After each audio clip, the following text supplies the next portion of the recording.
Hi, this is Irma from Food for Healthy Bones with my buddy Skelly, the skeleton that lives in us all. And today I wanted to show you the difference between these two lemons.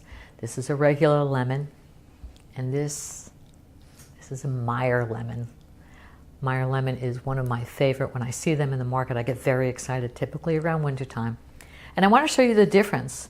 As I cut into the flesh of the Meyer lemon, you'll see that the rind is a lot thinner, more delicate, as is the outside of the lemon.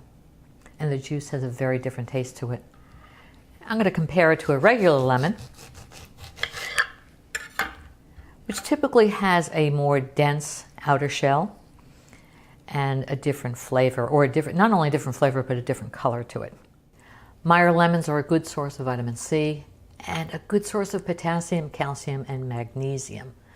The lemons get their flavor and antioxidant boost from thymol, Thymol, and limonene, Limonene, flavonoids that protect the immune system.